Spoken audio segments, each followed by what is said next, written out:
Hukumar tace fina-finai ta jihar Kano ta wanke jaruma Maryam Yahaya daga zargin da ake mata.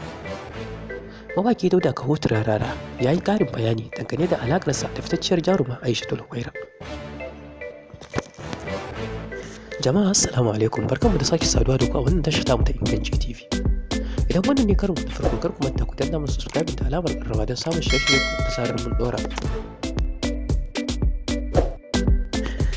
Hukumar tace fina-finai ta jihar Kano ta wanke fitacciyar jaruma Maryam Yahaya daga zargin da ake mata da yaɗa bidiyon baɗala.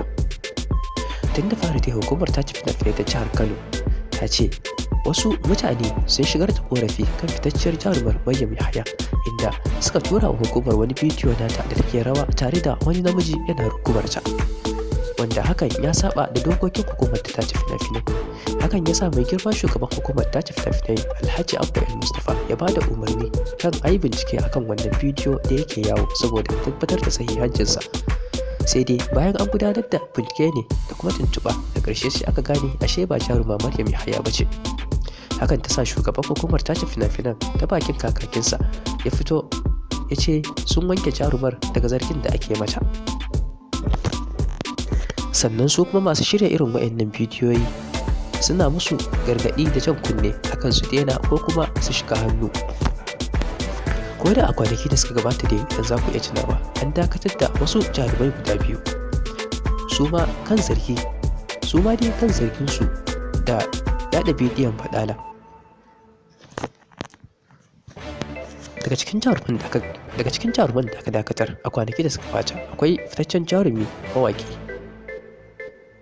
Sahir Abdul da kuma jarumar nan da ta yi fice a kafofin sada zumunta na TikTok da kuma fina-finai masu dogon zango da bidiyoyin waƙa, wato Khadija Mai Numfashi, bisa zargin su da yaɗa bidiyoyin da basu kamata ba. Sai dai Khadija Mai Numfashi ta ba da haƙuri, amma duk da haka ba a janye wannan hukunci da aka aiwatar mata ba na dakatarwa da tsawon shekara 2. A wani labarin da daban kuma, fitaccen mawaƙin siyasar nan Alhaji Dauda Kaho Turarara ya yi bayani dangane da alaƙar da ke tsakaninsa da fitacciyar jaruma Aishatul Humaira.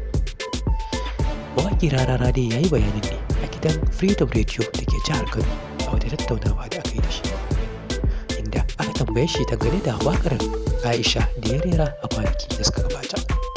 Mawaƙin ya ce jaruma Aishatul Humaira mutuniyar kirki ce sosai, kan masana'antar Kannywood ba wanda zai ce mutuniyar banza ce.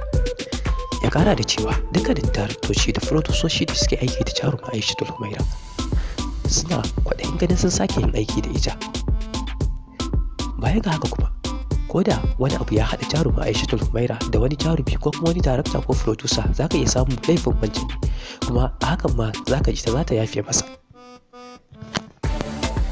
Jarumi mawaƙi Dauda Kaho Turarara bai bayyana wata alaƙa ta soyayya tsakaninsa da jaruma Aishatul Humaira. Dangane da waƙa da ya rera kuwa mai suna Aisha a shekarar da ta gabata ta 2023, ya ce wannan waƙa ce ta wani shirin fim mai dogon zango mai suna A Cikin Biyu, wanda jaruma Aishatul Humaira da kuma fitaccen jarumi Ali Nuhu suka taka rawa a fim ɗin. Wannan waƙa dai ta yi fice sosai a kafofin sada zumunta na zamani da gidajen rediyoyi.